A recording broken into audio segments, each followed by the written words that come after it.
to everyone. Happy festive season. How quickly the year is coming to a close. And so how appropriate perhaps that we start talking about closing. But if we're just starting to talk about closing now on the 14th of December, we might be a little behind the 8 ball, because as we're going to see in our time together, that closing starts far before I want to say, would you like to move forward? And so hopefully we've been laying that groundwork over the last couple of weeks and months to try to get some of this business at the year end closed out. So welcome to everyone. Again, my name is Kimberly Pung with Master Connection Associates. We have a long-standing and very grateful partnership with IACC and IACC Institute. So really a pleasure to be with you today. Welcome to some of you back who have been on some of our sessions this year. And I do see we have a number of new people here as well. We're glad to have you also. So let's just jump in. What are we going to talk about today? We're going to talk about how the rest of the sales process and our execution of the rest of the sales process does impact our ability to close. As I just said, if we're just starting now to think about closing, it's probably too late. So what are those things? What's the foundation that we need to be laying up till the point we want to say, do you want to move forward? That's really going to help create success for us. So that goes back to our ability to convey value to our client throughout the sales process, but particularly in our proposals and presentations. And if you've been in any of our previous webinars, we spent time on how to do that, how to customize our solutions, how to make sure we're connecting what we have to what our customers need, because the better we're able to do that, the better chances we have of closing. And then how do we then close? How do we actually ask for the business? There's a lot of different ways to do that, just like all sorts of different golf clubs in a golf bag. Depending on the situation, I'm going to pull out a different club. I'm going to pull out a different approach of how I'm going to ask for the business. So we'll review some very specific approaches for you to be closing the sale and asking for the business. But we'll take a little bit of time to talk about how to move past no. If you were in our session in July, we spent some time talking about overcoming objections. So we'll just do a quick review of why, because I suspect a lot of your challenges in closing is the objections that you're hearing from your customers. So we can't talk about closing without quickly reviewing again how to overcome objections and move past no to close that business. And then ultimately just us being more accountable to the closing process. So I'm going to start by asking you first, what challenges are you having with closing? This is your opportunity to put some things into the chat. So if you can find the menu and the little message bubble with the chat underneath it, if you open that up, it'll open up the chat feature and you can just jot down in there what the challenges are that you're having. Or if you're brave enough to just come off mute, we love to talk to people too. So go ahead and come off mute and share. You obviously must have some questions or challenges, or I'm thinking you wouldn't have signed up for this. So if you could, go ahead and put those challenges in, and then we will try to address those as we get through our time together today. So Samantha has priced, and thank you for clarifying. It's eCoach, I think. A client isn't ready to make a decision, so we'll certainly talk about that. What do we do when our client isn't ready to make a decision? I have some amazing statistics to show you that oftentimes, more often than not, our client isn't ready to make a decision when we are ready to sell. And so how do we keep massaging that sales process and keep following up in a way that is meaningful and intentional, but doesn't, of course, scare them away even more? So time stalls and delays, it looks like that's what Mark and his team might be experiencing there with the golf club as well. So we will dive into those specific things. If there's more, please go ahead and share them. I'll keep checking back with the chat. So by the time we get done today, we have an opportunity to address those specific challenges. But let's just start by talking about closing isn't about a hard approach. It isn't about, all of us get this image of hard closer, like a used car salesman that's putting that heavy push on us to buy a car. And certainly the end of the year, the end of the month is a big time when you're going to be getting a lot of high pressure sales from those car salesmen, and they're trying to make their numbers. And maybe we're in a similar situation right now. We're trying to make our numbers and we feel the pressure. So we do feel this push. But it isn't about, always asking for the contract. It isn't about having a pushy, aggressive sale. It is about facilitating the buying process to a natural conclusion, right? Either this client has contacted you through an inquiry, or you have grown the business through prospecting, initial sales call. Either way, you have some interest from them. And so, how do we build on the interest that they have and facilitate that to a natural conclusion that they will say, yes, that is what creates success when we are closing. So, it is about not giving up.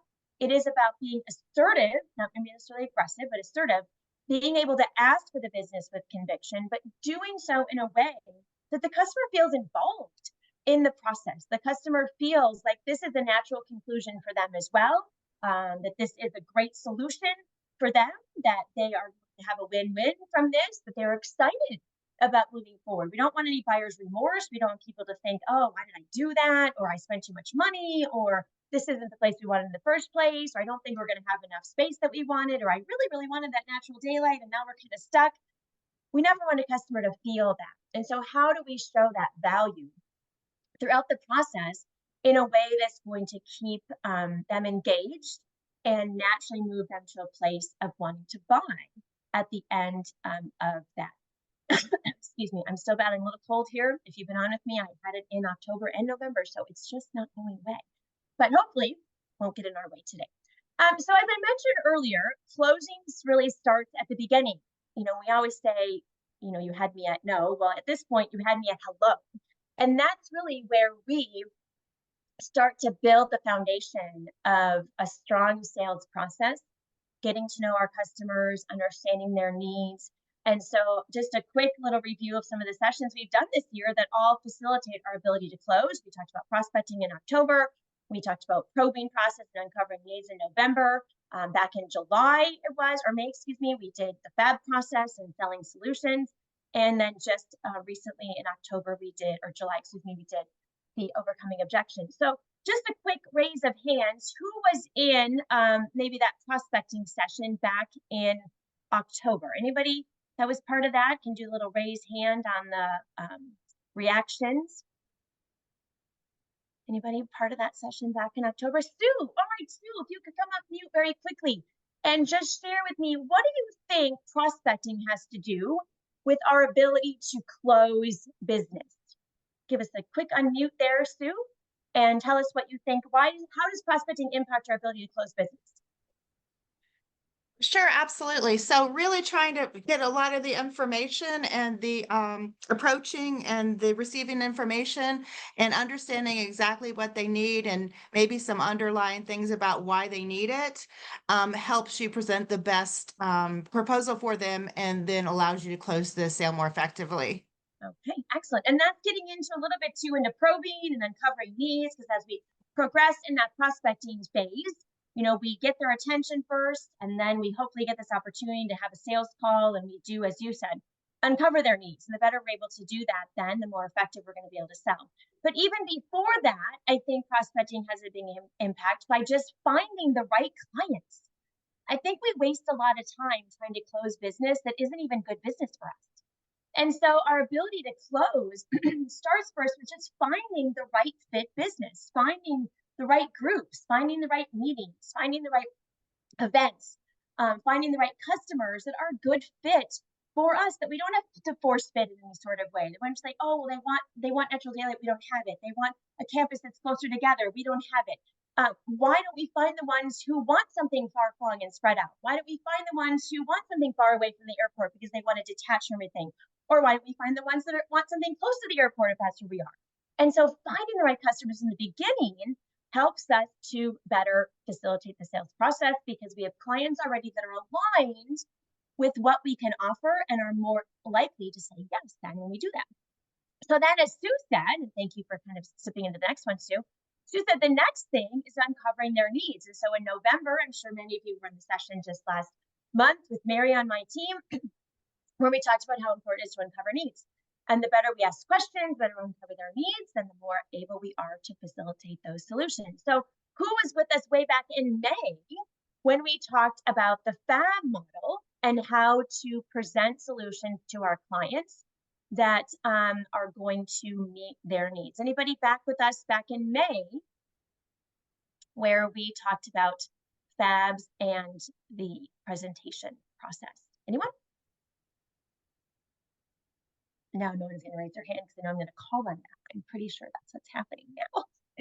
Anyway, so related to probing, of course, the better that we understand our customers' needs, the better that we present needs to them that are going to align, or present solutions, I should say, they're going to align with their needs, the more likely we're going to close the business. So we have to not only understand what their needs are, but we have to sell to those needs. We don't want to be dumping a bunch of features on them, but making sure that as we're selling, we're always connecting back to them the benefit of why we're selling this to them, why our ballroom is the best for them, why our conference center layout is the best for them, why our day meeting package is the best for them, whatever it's going to be, we connect that back to what their specific needs are.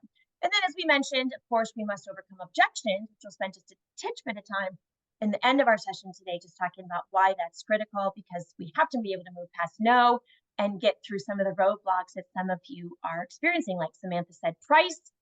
Christine said, get to contract stage and then clients back out. Well, why are they backing out, right? We have to know why. We have to be able to overcome that hesitation. We have to be able to overcome those unanswered questions. We have to know why. Why did they choose somebody else? If we don't know why they chose somebody else, we won't know how to better earn the business next time, or how we can better earn business with other clients. So there's a lot of factors that are going into our ability to be successful with closing. And that starts from the very beginning of the sales process when we first have those initial contacts with them. So we're going to focus on closing and follow up today, but those key elements that we've just addressed are critical to our success as well. And that starts even with inquiry calls and handling leads. I think what's important is that we understand, as I said a couple minutes ago, I think we're wasting a lot of time trying to close business that we don't even want, that isn't a good fit for us, that isn't falling into a need period. So even those inquiries, and I know we're loving the inquiries, and many of us are still kind of flooded with inquiries, and so that's a great place to be. However, we spend a lot of time trying to convert inquiries and trying to force fit inquiries that maybe aren't even the best business for us, aren't fitting at a good period, aren't getting our space filled. We want to get our space filled, aren't really a good fit for our size of our conference center or the type of business that we want. And so even as we're handling leads, we need to be prepared. We need to know our need periods. We need to know our markets. We need to know the strengths and the limitations of our conference center. What's a good fit and what isn't? And know that so you can prioritize the right leads. We don't want to waste a lot of time on leads that aren't ours. It doesn't mean we ignore them. It doesn't mean that we don't pay attention to them, because every lead is potentially something big. But we don't want to also spin our wheels and spend a lot of time trying to maneuver and force fit some of these leads that aren't going to be a great fit for us in the beginning. And so it is all about, from the beginning of the sales process, taking control of the process and being that consultant, caring enough about our clients to ask the right questions. We never want to sell at the beginning of a call or the first part of the call until we've had an opportunity to uncover their needs. And so that means asking questions. And if you were in the probing session in November, we dove into how to ask the right questions, how to use that probing model to ask big open-ended questions at the beginning and then follow up. And that's generally a lot of us kind of drop the ball, is we ask the big open questions like, what's most important to you? But they say location, and we never dig in and go, well, what about the location? Or tough questions like, why do you keep going back to this hotel, this conference center that you had your previous events and meetings on? Some of those questions are tough to ask, but if we don't ask them, we don't know for sure what's important to them. And so a big part of our success here is building rapport, building trust with that client. And we have to care enough to ask questions in order to build that trust. How can you have trust with someone who doesn't care enough to ask you questions about what's important to you? And so, although now sometimes it seems like our clients don't have time to answer our questions, in the long run, they do appreciate it, because in the long run, we're able to present something that is much more aligned with their needs. We better understand them. We build stronger relationships with them. And it's always going to be easier to sell somebody something they want versus what we think they want. And we sell a lot based on assumptions. We sell a lot based on those initial reactions we get from our customers, looking for location, looking for something great, looking for great service, looking for an amazing, experience. And then we just go on those buzzwords without really digging in and going, well, what does an amazing experience look like to you? And what is it that you're looking for in a location? And what is it that you like so much about the last place that you were? You also mentioned you're looking here. What is it about there that you are interested in? If I don't know those things, I can't do it. So it does save us time to ask those questions up front, and it's going to mean less surprises down for us when somebody says, "Oh, by the way," right? We get a lot of, "Oh, by the way, we need this now. Oh, by the way, we need that now. Or by the way, we're looking at this instead." All of those can be headed off if we're thinking about those questions to begin with. So if you've been in any session with MCA in the past, we've used this analogy of the iceberg to really illustrate how complex our customers' needs are. And I'm sharing it now because if we don't understand how complex our customers' needs are during the sales process, we can't close. We can't close on just dates, rates, and space. And that's what those explicit needs are, the tip of the iceberg. We need this many rooms, this much space, this much meeting space, this much food, this many people coming. I can't close business on that. Because if I try to close business on that, it's only going to be rate to rate comparison. I got to understand what is the value that they're looking for? What are those real motivations? What's the emotion behind why they're buying? When I get to that, I'll better be able to connect with what we have and better be able to close. So it's going beyond that dates, rates, and space to get us to a place where we can successfully understand what's important. And that is what we call value-based selling. It's really being able to connect what we have to what our clients value. And the better we're able to do that, the more successful we're going to be. And that's all about asking the right question.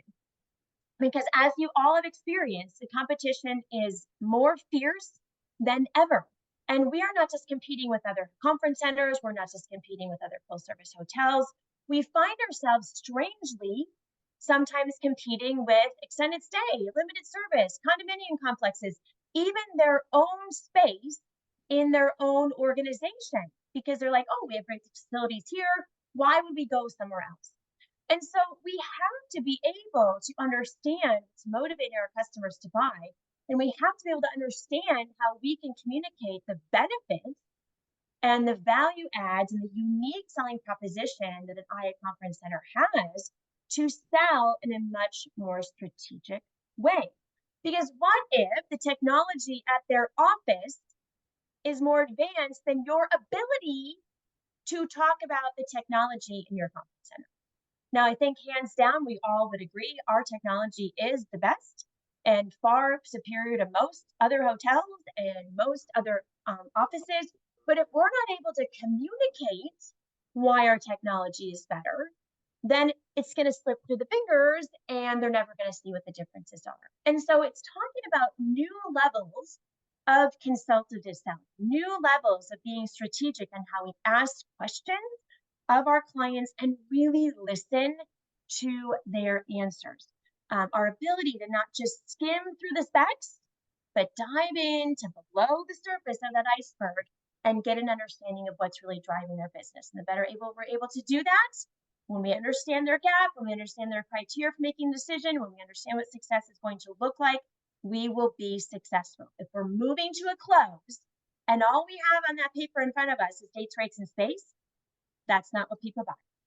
And so we've got to be able to dig deeper about that, which means we have to inquire about the competition really early in the process. Who else are you looking at? Where else are you considering? Where else are you going? We got to know that so we can verbally show the difference between us and whoever else that they're looking at. We also have to know the decision-making process, because that one person that we've been spending a lot of time with is not likely the only decision maker.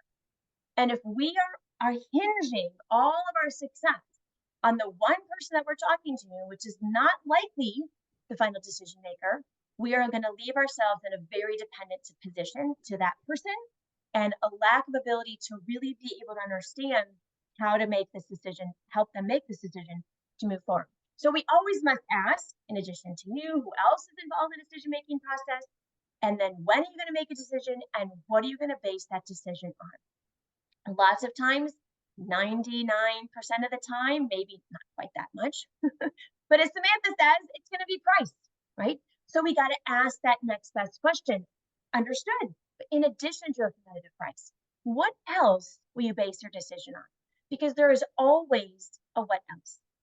And if you were with me back in July, we talked about the LEAP process and we talked about how to overcome objections. And I said, We all have bought something we couldn't afford. Well, maybe. And especially now Christmas, I'm already over my budget for Christmas. I'm already buying things for my kids. I'm like, oh, I should have just stopped a little bit further. Why do I do it? Because I want to. It's the emotion of it. It's the emotion of seeing the excitement on my kids of getting what they wanted. It's the emotion of me like being excited about the new couch I wanted to buy, or the car, or the pair of shoes. We all have bought things that were out of our budget because somebody created value for us. Somebody created the emotion of you got to have this. And so that's what we have to dig into in order to be able to close business is what are the gotta haves? Like, how do we create that? You got to have this situation with us. And the only way to do that is to know specifically what they are going to value with that process. So again, it all goes back to asking better questions. It's going to save time in the long run. It allows us to present then solutions that meet their needs. So less back and forth. Everyone's like, oh, I don't have time to ask questions now. Well, have you ever noticed that by the time you get to moving to close and contract now, it's like, oh, what about this? And what about this? And what about this? And what about this? That's wasting a lot of time. So let's try at the front of that, up front, ask all the right questions that are going to put us in a place that as we move to that close, we have less questions, we have less hesitation. People are asking for less concessions because we've been able to meet their needs earlier. So the better knowledge we have, the more information we have, the better chances we are of closing the business. If we're just an order taker and we just throw out that canned proposal, that canned presentation, then our customer is going to be much more likely to ask for concessions. They're going to be much more likely to drag their feet. They're going to be much more likely to be like, not sure, and hem and haw, because we haven't convinced them yet that we are the solution. When we are able to do that, there will be a greater sense of urgency on their part because they don't want to miss out. They don't want to miss the opportunity. They don't want to lose what we can to do for them. So it is really up to us to create that sense of urgency. So Mark said earlier that he was one that's, I think, talked about timing too. Christine said, get to contract and the client backs out. There is seemingly this lack of urgency in the decision-making process of our clients. And have you ever noticed it's always on their time? So when they want something and they need it right this second, and then when we are asking something back, it's days, weeks, months, like no decision is made. So we have to create the sense of urgency. We have to stay engaged with them in a way that is meaningful and intentional and keep moving toward the next step. Closing does not always mean a contract. Sometimes it's going to take weeks, months. I have some examples that are going to blow your mind at the number of touch points that it's taken to land business, particularly big business. So if we're thinking big conferences, big associations, big organization, there's a lot of people involved and engaged. We've got to stay engaged with them, but we've got to keep them engaged. So we have to do that in a way that is compelling, that our reach out, that our follow-up is meaningful, that isn't just, have you made a decision yet? Haven't made a decision yet? Oh, I emailed you a week ago. I'm just forwarding that again. And we've talked about some of that with prospecting and some of the other sessions that we've done. So that follow-up is crucial to keep us moving toward a close, but it needs to be intentional. It needs to be meaningful. So it is creating that sense of urgency for our clients that they're going to miss out on something if we don't move forward. I think we all can agree we're in a street fight to a business every day, right? And closing is a skill that takes a lot of practice. We can't keep doing things the same old way. Obviously, if we're having some of these frustrations that we're having, no direct contact with clients, going through third parties, client has to check with the committee, never respond. We've got to do something different, right? We've got to do something different in order to get a different result. And so part of that is evolving. Somebody unmute here. Tiffany. There we go. Part of that is involving the customer in the closing strategy. I'm like, well, Kim, what is that? Well, involving them in our closing strategy means we put the customer in the center from the very beginning. So everything we've talked about, understanding their needs, presenting more customized solutions, engaging them in conversation, listening to them. When we don't hear from them, reach out and say, I haven't heard from you. What are some of your concerns? What is standing in your way? Like, get engaged with them, ask the questions, and really, really listen to what they're telling us, because maybe they're just not ready to buy right now. And that's okay. Customers, again, as I said, are not always going to be ready to buy. when we're ready to sell. So we've got to stay engaged and present with them in a way that facilitates that process to a conclusion of them buying, whether that's next week, next month, next quarter, next year, wherever it may be. Because some deals take a long time to close. And some deals we wait and we spend a lot of time on trying to close, and they're not even for us. So move on, right? If you're not getting a decision, if you're not getting a response, move on and find somebody else that's going to get a decision to you, that is going to be excited about what you specifically have to offer. So we'll spend some time looking at that. But it is all about moving to the next step and really continuing to open that relationship with the client. So I am going to share with you some different types of closes. I kind of alluded to it earlier, the analogy of these golf clubs in a golf bag. And so Mark and his team will certainly understand this, right? If I'm a golfer, there's a lot of clubs in that bag, right? And I don't use my driver in every shot. I don't use my putter on every shot because I'd either not go very far or I'm going to go too far. And so think of that like types of closes, right? I'm going to pull out the right golf club for the right situation to close that particular business. And I'm putting in the chat a little handout that actually has examples of each of these types of closes, but I'm going to go through them with you right now to give you a sense of what it means to have different types of closes. And different types of closes will be appropriate in different situations. So the first type of close is the direct close. This is one that we probably all are very familiar with. It is simply asking a question like, are you ready to move forward? Can we go ahead and sign the contract? People always assume that a direct close has to be really aggressive or assertive. That's not true. A direct close is just a question that you're asking the customer. So a direct close always ends in a question. Are you ready to move forward? Shall we go ahead and put the contract together? Would you like to have a site visit? Could we arrange another phone call? So it's not necessarily even asking for a contract. It's just simply asking a question. I'm directly asking you, are you ready to move forward in whatever way, shape, or form that might be? Whether it is the contract, whether it is setting up a site visit, whether it is having another phone call, whether it is doing a presentation to the board or committee, who is also part of this conversation and decision-making process, that's what direct close is. The assumptive then, if the direct close ends in a question, the assumptive close ends in a period. And so the assumptive close, we are assuming that you're going forward. And so there isn't a question, there's a statement that says, if you want to give me the name of the planner, I will start working with him or her to get going on the details. So I didn't ask the customer, are we ready to move forward? But I make this assumption based on kind of how things have been going in the conversation, like, all right, why don't you go ahead and give me the name of the planner? I will get started. I'm working with them on some of the details. Their reaction to that will tell me if I'm moving forward. If they say, oh yes, her name's Mary, here you go. We'll start putting the details together. Let me know what you need from me. I know they're moving forward.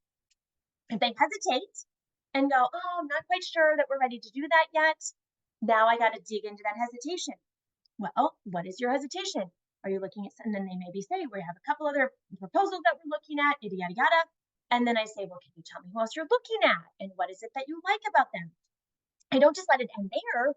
I keep asking the questions. I go back to probing to find out. So the way you know that you've actually had a good close is the customer has to kind of react. Either, yep, we're moving forward, or nope, not quite ready yet. And so even that assumptive close will give an opportunity to say, not quite ready to give the name of the planner yet. We're still thinking about these things. And then you must dig in at that point and find out what's the wait, what's the holdup, when are they going to make a decision, who else are they looking at, why, and then keep that sales process going. That's what the close is. If I get a no, if I get a hesitation, I have to keep selling. I have to kind of go back a step down and ask the right questions, find out more, and then hopefully move back to closing again. The third option or third type of close is a minor choice. The minor choice is also assumptive, but the minor choice is going to give the client a choice between two options. So let's just say that they are planning a dinner for one of the evenings during their conference. And I talked about two options for the dinner. They could have it inside in the ballroom, or maybe you have this beautiful terraced area outside or a garden area that could be another option for the dinner. And you've talked about both. And so a way to close would be to say, do you prefer for the dinner, the ballroom, or the outside garden terrace area? And again, by offering that minor choice, the customer has to react. The customer has to say, oh, yeah, we love the ball wrap, or oh, we love this, or oh, gosh, we're not quite sure yet. And then you haven't closed. You have to keep selling. So, what are you uncertain about? Can I ask what your hesitation is? What at this point is there one that you're leaning toward? What did you like about that? Asking those questions are going to keep me engaged in the process and keep that decision making moving forward. I'm creating the sense of urgency. I'm creating the I gotta have it by staying engaged with that process with them. Then the concession is easy. Some things I'm going to give away, right? So if I made the reading room rental, we can we go ahead and sign the contract today, or I can get you the presidential suite at this for this, or whatever it is. We all know what a concession is. I don't think I need to spend any more time on that. Obviously, that's not the type we want to go to first. We always want to try to close without a concession, but that is certainly an option. Then we have a last chance, and the last chance is certainly creating a sense of urgency. So the last chance is approaching the close in a way that if they don't move forward quickly, they're going to lose out on something. So that could be something natural like a package plan or day meeting plan or something that's only available for a limited time. Maybe you have a reduction in rates, maybe you have a promotion going. So obviously at this date, this will no longer be available to you. And so we'd like to get that, right? Just like Shutterfly keeps doing to me on all of my Christmas cards and photo gifts. I want to order like last night, it was 50% off, ends tonight. And so I was rushing, trying to get all my stuff done. My husband's like, tomorrow there'll be another deal. I'm like, yeah, probably, but I don't want to risk it. And so I didn't risk it. And so I stayed up to make sure I got all those done because I thought this was my last chance to get the 50% off on Shutterfly. So we can do the same thing. It's not about pushy or being aggressive. It's like, hey, I'm looking out for you. I don't want you to lose out on this. And so in addition to pricing or package deals or whatever, it could also be space. It could also be this space is really popular. I'm really afraid if we don't get a hold on this today, that when you call back in a week or two, it's going to be gone. And that's not a lie. That's not a push. That's not a coercion. It's a, hey, I'm looking out for you. And I know that you love this space for the wedding, or I know you love this space for the conference you're planning or the meetings you're planning. I don't want you to lose out on it because it seems like you're kind of excited. If we don't move forward, I'm afraid it's going to be gone because it's very popular. And maybe even you have other people I'm a tentative hold right now. So it's giving them that sense of if they don't move forward quickly, they're going to lose that opportunity to use them. Another type of close is using a similar situation, which means that you kind of use a situation of a similar type of client, similar type of event, similar type of program to say, just last week or just last month, we had a such and such, board of directors here, and they had a similar program. It was very successful. Would you like to go ahead and hold what they did? And so it's just kind of easing their risk by sharing with them other success stories or other groups that are like them that had great success, that are coming back again or come back year after year, and now you can utilize that. Now, that's not going to come into play in every single close. It's going to be a very unique situation where you're going to have a situation where they have a similar type of group or organization or type of program that's going to be a good match for what they're doing. So using that similar situation is going to help ease some of that risk to them moving forward. This for that is more of a negotiated close, more than just giving away like a concession. It's a this for that. So it'd be like, great, I know you're planning to do that one dinner offsite, but if you move that dinner here with us for the rest of your conference, then we can offer you the lower rate, or we can offer you a lower meeting package, or we can offer you this, whatever it is. And so it's not just giving in that concession. It's let's have a win-win here where if you do this for us, then we'll be able to offer you this lower rate or different pricing or different contract, details or whatever the case may be. And then the final is what we call next step. And the next step is often used most effectively when you're dealing with a third party, whether it is a committee, whether it is an actual planner, meeting planner, event planner, meeting planner, whatever it may be, where they're not necessarily making the decision. They have to go back to their committee. They have to go back to their client in order to get the decision. But you want to be able to get to that next step. So what is that next step? You want to articulate that next step is. So the next step might be offering to have a presentation to them, offering to give them any information they need in order to be successful.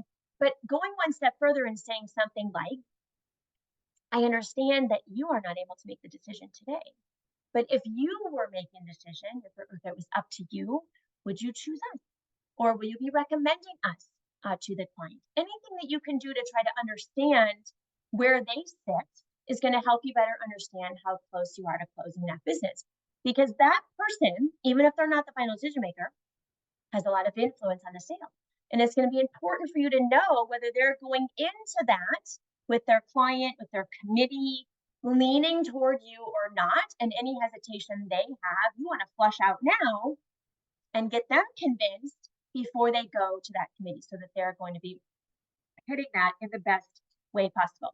So those are different types of closes that you can use. As I mentioned, I put the handout of that into the chat. So you can download that PDF. It's just a one page, gives a little description of each of those types of closes and then some examples similar to the ones I've shared with you that really help us in the moment. Because there's a couple things at play here, right? We have the preparation that leads us up to being successful with closing, and that is understanding needs, presenting solutions, not just going on meeting specs, but understanding the motivations before buying, handling those objections, all those things. And then it's the actual moment where we have to ask for it. And some of us feel really confident about that. Some of us have no problem with that. Others of us are very unsettled and a little bit nervous. And if we're only asking for a proposal or holding space, we're really getting zero commitment from the client because they could be holding space all over town, all over the country for that matter. They could be getting proposals from people all over the country. It's not giving you any indication if they're looking to buy. By the time you hang up from that initial sales call, that inquiry call, that presentation you've done, the site visit they're about to leave from, you have to know where they stand. Even if it is, yeah, we're not really thinking about you.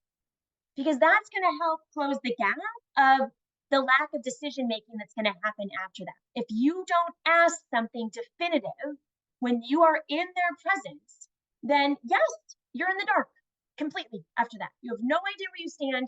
You have no idea what to do next, even to win the business or to get their attention again.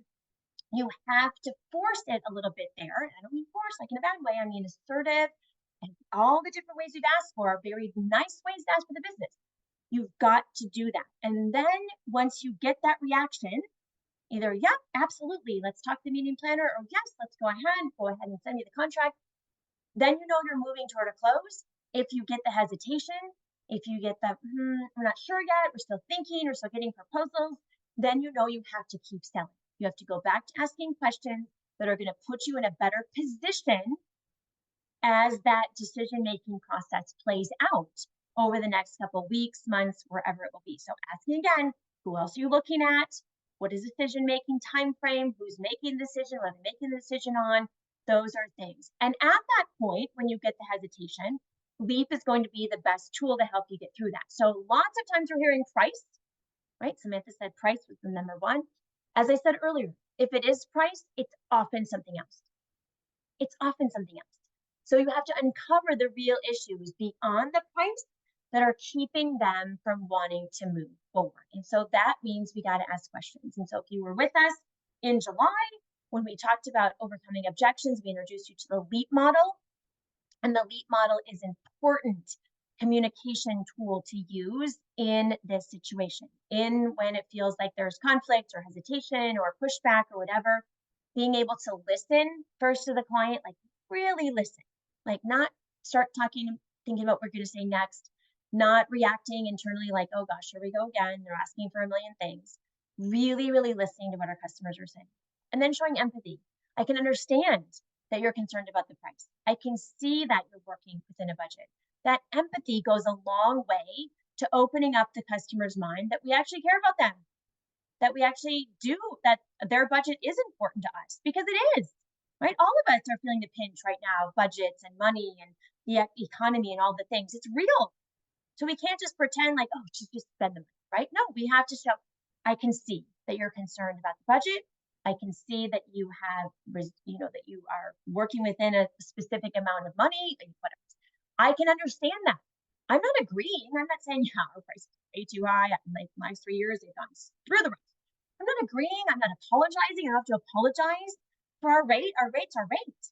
I just have to show value for that rate. And clearly at this point, I haven't been able to do that with this particular client. So I got to understand, I can see that you're concerned about the pricing. I can understand you're working within a budget. I can see that this is really important to you. Show some sort of empathy, just one statement. And what that's going to do is kind of level the playing field where the client is not going to feel so hostile or upset or have to push so hard because you heard them. And once they feel heard, they're much more open to alternatives, other solutions. Because let's be honest, like most of the time, the objections we're hearing, they aren't going to go away. Like all of a sudden, I'm not going to get daylight where I don't have daylight. All of a sudden, I'm not going to have a campus that's closer rather than all spread out. All of a sudden, I'm not going to be closer to the airport than farther. I can't change any of that. So most of the time, when our customer objects, we can't do anything about it. But we still have to get them comfortable moving forward, even if we can't do the things that they want. That's selling. Like that's the real deal. I can't give you any other, that's it. Like they have to, if we want to close business, we have to get them comfortable moving forward, even without the things that they want, like a lower price or daylight in the meeting room or a campus that's closer or whatever it is that they want, right? The location, parking. We don't have it. So we got to somehow get comfortable moving forward without it. And Leap will help you do that. Listen to them, show empathy. I understand you're concerned about the parking. I can see that natural daylight is important to you. And then I ask questions.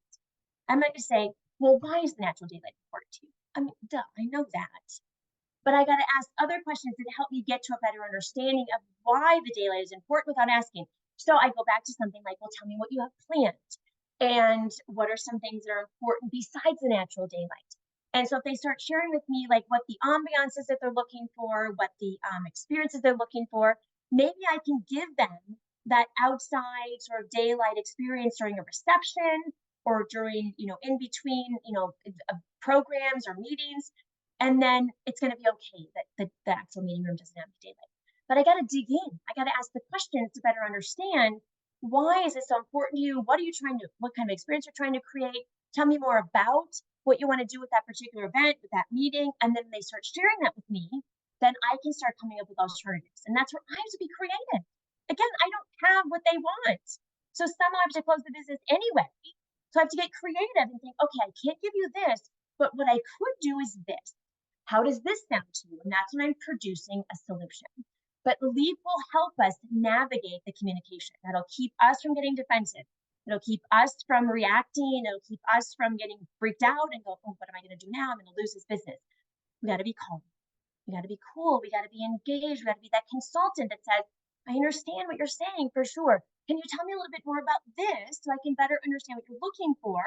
I hear from them. I have a little conversation, and then I produce an alternative. I offer a different solution. I offer a compromise, whatever it is. And hopefully that's a win-win, that I'm not giving away the farm, that I'm not reducing rates, but I'm doing it in a way that's going to create comfort them. I want to remove their hesitation to move forward. They have to feel like I actually care about them. They have to feel like I have value in other parts of what I'm offering them throughout the conference center, throughout the hotel, with my service, with my creative food and beverage, with my amazing menus, with my location, with my whatever it is. I got to show the value of the other things that will compensate for the thing that they aren't getting, that they really, really want. And so that's how we create value. I can't do that if I don't know what they value. I can't do that if I don't know the things that are most important to them. I can't do that if I don't know exactly what the most thing is important to them. And it's often not rate, even if they say that it's going to be rate. And so how do we make sure that we're moving through that in a way that creates success for us? But then sometimes we just got to walk away. Sometimes it's not our business. Sometimes we don't have to keep force fitting it in a way that we start compromising, and then it's not even like good business. We're not getting good revenue from this. It's not feeling a good need for us, right? It should be always a win-win. So prior to meeting with any customer, you must know your walkaway price. You must know that walkaway price. And that's something that you and your leader can talk about. If you don't know what that is, you have confidence around that. You have to know what that is so that when you're in that situation, you don't have to go, well, let me check with my sales leader about that, or let me go talk to my revenue manager. No, never give away the power. Even though you might have to go do that, Never ever say, just say, I'm going to take a look at some things, see what I can look at. How about I get back to you within the hour, whatever. So never give away your power like, I gotta go ask mom to maybe let me have that space so that you can have it. No, no, no. You are in charge. You're in control. You are the consultant. You may have to consult with other people, but they don't need to know who you're doing that with. So just say, let me take a look at what we've talked about. Let me see what some other options might be. Let me get back to you by this amount of time. But we need to know what their expectations are as well. We need to know when their expectations become sort of unrealistic. Not that we're going to say that's unrealistic, but we empathize. I can understand that's important to you. You ask them questions, better understand, and then be prepared to like, this is the alternative I can give you. And if it's not a good fit for you, then don't do it, right? Just be prepared to tell the client when I can't go any lower. Be prepared to say, you got to walk away from this, and then be okay with it and walk away, but don't burn the bridge. Say very politely reject the business in a way that says, we don't have the space, or this isn't going to work for us right now. If there are other alternatives, or if you're flexible with your dates or whatever, maybe there is a flexibility with dates immediately, but long term, there might be other business with you that's going to work for them. So making sure that we're staying positive, I should say, when we're rejecting that business. But then sometimes following up is the next step. So sometimes we want to walk away. Sometimes it feels like the customer wants to walk away or is not quite ready to buy. So when following up is the next step, again, don't be afraid to probe. Don't be afraid to say, well, can I ask you what your hesitation is? Or can I ask you what's keeping you going back to XYZ? Don't be afraid to ask questions. I think the customer really respects that we respect them, that we respect that they have choices, that they have options. And so by asking, we feel really unsettled, but they actually appreciate it because we're engaged with them. We're being that consultative. And then when we ask, it opens up possible other alternatives to have more conversation.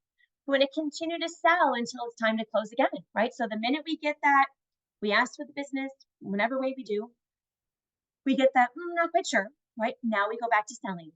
We go back to selling until it's time to ask for that business again. So we ask questions again. We present different solutions. We present different alternatives. We stay engaged in a way that's really compelling in how our follow-up is. We request a follow-up appointment. We request a follow-up in maybe 4 months. Maybe that's the time. Maybe right now is at the right time. We call back. We say, how about I'll check back with you Q1.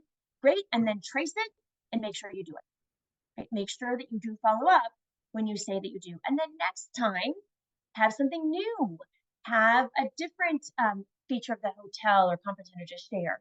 Have some new insight for them about how they're planning this event or program, or know something new about them because you've kept track of them on LinkedIn or through Google Alerts or the things. And as things pop up in the news about them or different things happen from them, they're posting on LinkedIn, you stay engaged, you stay connected so that you're continuing to build that relationship until it truly is time for them to buy.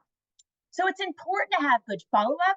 To maximize those touch points, we should have a follow-up after every single touch point, every single phone call, every single conversation, every single site visit, every single presentation that we're doing, all those things. We're going to follow up. We're going to follow up in a very simple way. A very simple, like 3-paragraph approach that says, it was so great to blah, blah, blah, make it personal. Talk to you, meet with you, spend time with you, or you're just getting back from your vacation. How was it? Something personal.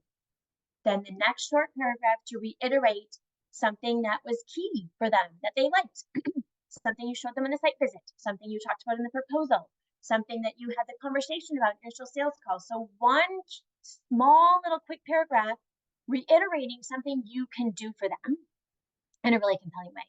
And then the third short paragraph is what's the next step. You have to tell them what you want to do next. Do you want another phone call? Do you want them to come back and visit the hotel again?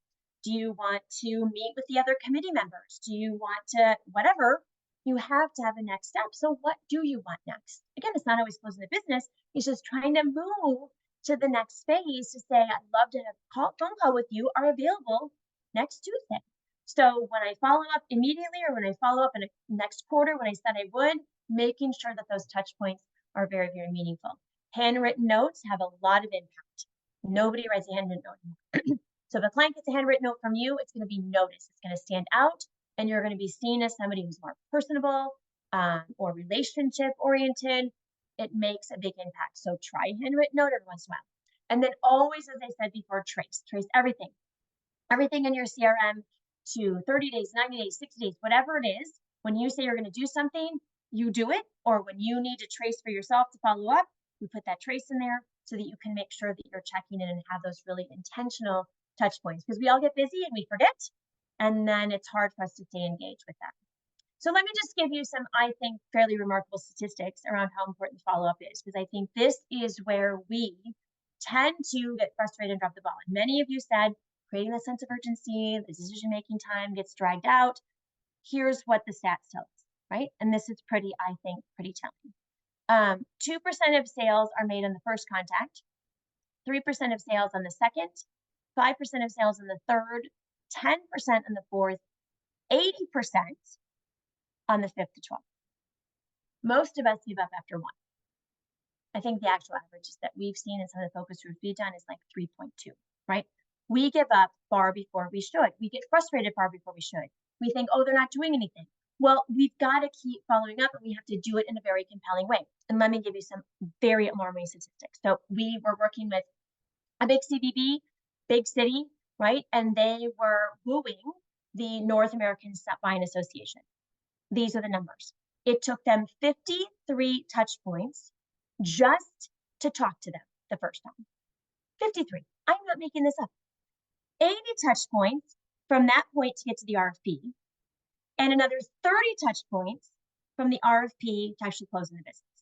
That is well over 160 touch points.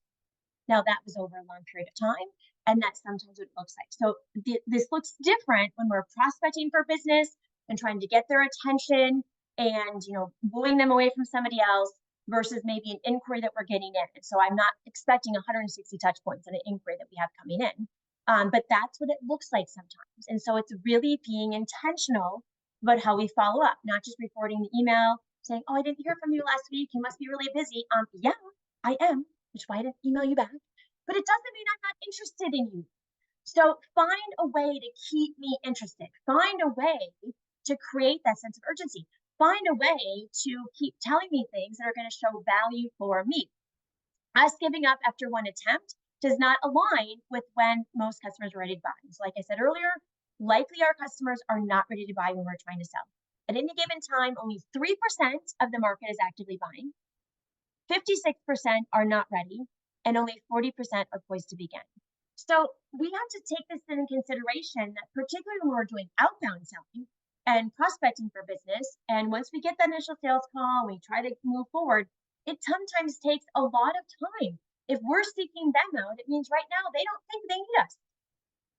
So it might take a little bit longer to close that business because they don't think we need us right now. They either have another solution, and that's why they didn't call us first, or they don't even know that they need a conference center at this point. They're handling things internally, whatever it is.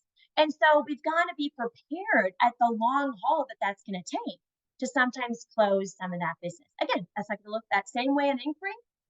But remember, on the inquiries, sometimes we're spending a lot of time trying to close business that we don't even want. Like, I wouldn't go out and find this business, but all of a sudden it shows up on my doorstep. I'm like, oh, can't lose this one. Can't lose this one.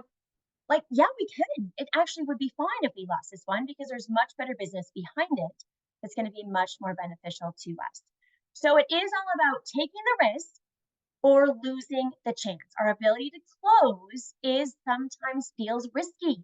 But if we don't take that risk, we will lose the chance of growing very strong relationships, very strong rapport with our clients, and really building that strong relationship along the way. So any questions before we end our time together? It's 3 or 4 minutes for us to just open up for a conversation, or any questions people have, you can put them into the chat if you feel unsettled about coming off mute, or just raise that hand of yours. But any questions I can answer about closing before we end our time together?